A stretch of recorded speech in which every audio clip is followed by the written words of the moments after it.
नमस्कार बच्चों। आज हम पढ़ने और समझने वाले हैं क्लास 10th हिंदी की हमारी वर्कशीट नंबर 77 यानी कि कार्यपत्रक संख्या 77 को। यह आपकी 25 जनवरी 2022 की वर्कशीट रहेगी। आज की हमारी वर्कशीट रिवीजन वर्कशीट रहने वाली है, जिसमें हम सूर्यकांत त्रिपाठी निराला जी की कविता अट नहीं रही है, इसको हम रिवाइज करने वाले। इसी कविता से कुछ पंक्तियां हमें दी गई, उन पंक्तियों को हम एक बार फिर से पढ़ेंगे, समझने का प्रयास करेंगे और उन्हीं पर आधारित रहेंगे आज के हमारे कुछ आसान से प्रश्न जिनको हमें हल करना होगा। तो चलिए शुरुआत करते हैं हम आज की इस वर्कशीट की। सबसे पहले हम बात करेंगे कवि सूर्यकांत त्रिपाठी निराला जी के जीवन परिचय की। कवि सूर्यकांत त्रिपाठी निराला जी की बात है तो इनका स्थान जो हिंदी साहित्य में काफ़ी महत्वपूर्ण और उच्च स्थान माना जाता है। इनका जन्म सन 1897 में 1897 में हुआ था और इनकी मृत्यु 15 अक्टूबर 1961 यानी कि 15 अक्टूबर 1961 को हुई थी। जहाँ तक इनके जन्म स्थान की बात है तो इनका जन्म स्थान महिषादल है, जो कि बंगाल प्रांत में आ जाता है। इनकी महत्वपूर्ण काव्य रचनाओं की अगर बात करें तो उसमें परिमल, गीतिका, अनामिका, तुलसीदास, कुकुरमुत्ता, अणिमा, अपरा, बेला, नए पत्ते, आराधना, अर्चना इत्यादि शामिल है। यही वो महत्वपूर्ण काव्य रचनाएं हैं जिन्होंने सूर्यकांत त्रिपाठी निराला जी है उनको हिंदी साहित्य में एक महत्वपूर्ण स्थान दिलाया।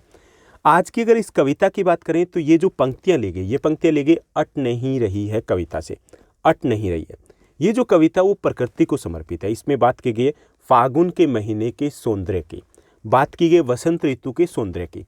अट नहीं रही का अर्थ होता है समाना नहीं, यानी कि अट का मतलब जो समा ना रहा हो, यानी कि जो सुंदरता है वो इतनी ज़्यादा है कवि के अनुसार फागुन के महीने में, वसंत ऋतु में, कि वो कहीं पर भी समा नहीं पा रही है।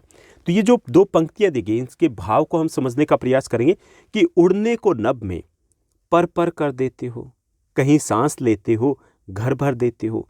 तो यहाँ प्रकृति है चारों तरफ, जो कवि देख पा रहे हैं कि चारों तरफ नए नए पत्ते निकल रहे हैं पेड़ों के ऊपर, नए नए फूल निकले हुए हैं, चारों तरफ महक, खुशबू, सुगंध फैली हुई है। उससे एक अलग ही सकारात्मक ऊर्जा वो हमें महसूस हो रही है। तो कवि को जब हवा चल रही है तो कवि को लगता है कि ये जो प्रकृति है, ये जो हरियाली है, ये आसमान में उड़ने की तैयारी कर रहे हैं, अपने पंखों को फड़फड़ा रहे हैं।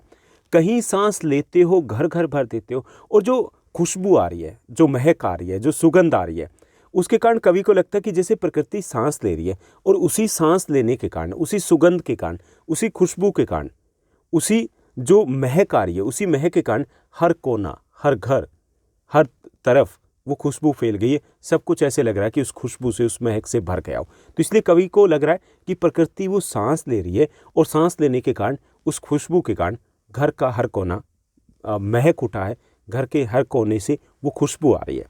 तो ये हमारी दो पंक्तियां थी। अब इन पर आधारित दो आसान से प्रश्न दिए गए जिनको हमें हल करना है। इसके साथ साथ हमें दो एक्टिविटी दी गई है।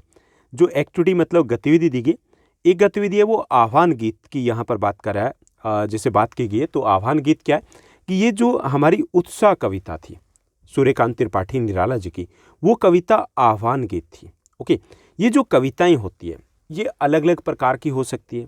ओके, जैसे जब कवि क्रांति लाने के लिए किसी खास मकसद से लोगों को उत्साहित करना चाहते हैं, तब ऐसी कविता के सृजन के माध्यम से कवि क्या करते हैं, लोगों में उत्साह भरते हैं। ओके, तो ऐसे हम आह्वान गीत कहते हैं इसे, यानी कि जब उत्साह भरा जाता है किसी उद्देश्य के साथ तो उसको बोलते हैं हम आह्वान गीत।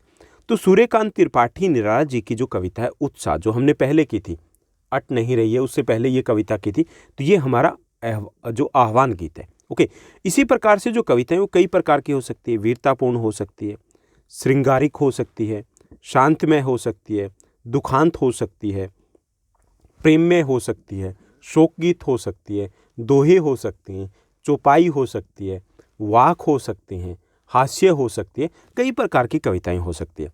तो कविता के अन्य प्रकारों पर चर्चा करनी है, डीपली बात नहीं करनी है, वो हमें करना है। ये हमारी एक गतिविधि रहेगी। और अपनी पाठ्य पुस्तक में जो कविताएं दी गई तो उनके बारे में भी आप थोड़ी सी अपने टीचर के साथ चर्चा कर सकते हो, वो किस तरीके की कविताएं हैं। उसके बाद एक और गतिविधि दी गई। ये जो गतिविधि है ये भी काफ़ी इंटरेस्टिंग रहेगी।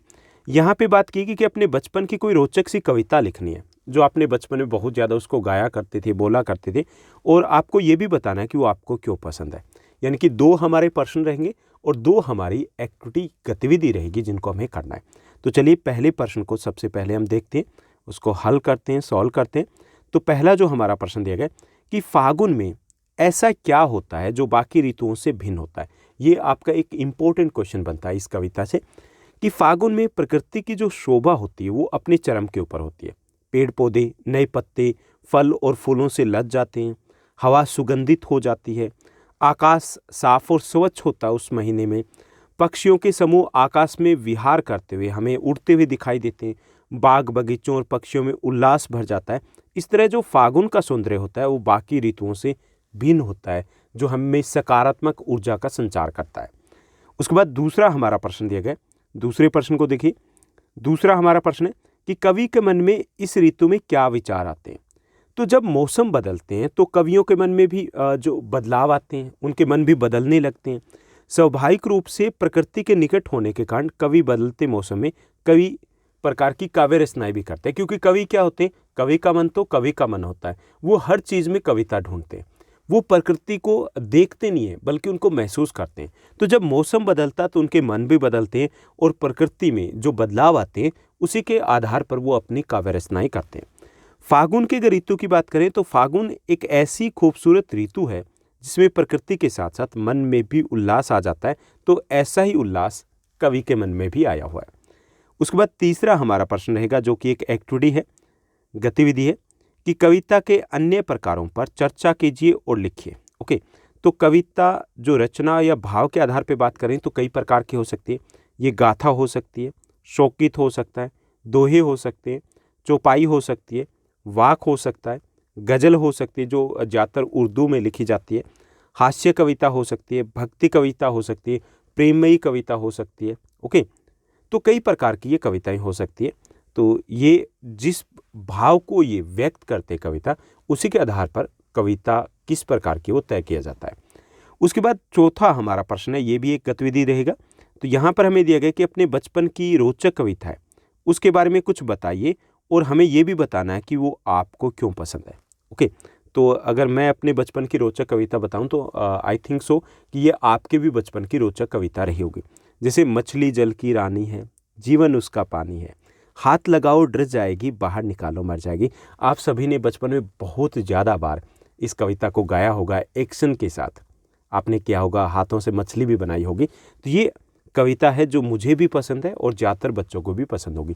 इसके अलावा अगर आपको कोई कविता पसंद है तो आप कमेंट सेक्शन में ज़रूर बताइएगा कि बचपन में आपको कौन सी कविता पसंद थी। जैसे मुझे आलू कचालू बेटा कहाँ गए थे, इस प्रकार की कविता भी आपने खूब गाई होगी।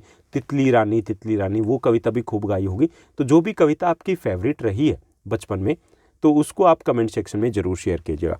तो ये एक कविता हमने लिख दी कि जो बचपन से हमारे सबके बचपन से जुड़ी है। क्यों पसंद है कि यह कविता मुझे इसलिए पसंद है क्योंकि ये पहली कविता थी जिसे मैंने पूरी कक्षा में सुनाया था। तो इसलिए एक विशेष लगाव है। यही वो कविता थी जिसके बाद मुझे लगा था कि हाँ ठीक है, ज़्यादा डरने की ज़रूरत नहीं होती, कविता ही तो सुनानी होती है। ओके, तो ये थी हमारी आज की वर्कशीट। अगर ये वर्कशीट आपको अच्छी लगी, सब कुछ समझ में आया तो इस वीडियो को लाइक और शेयर ज़रूर कीजिएगा। और आज के लिए बस इतना ही। Thank you, bye bye, have a nice day.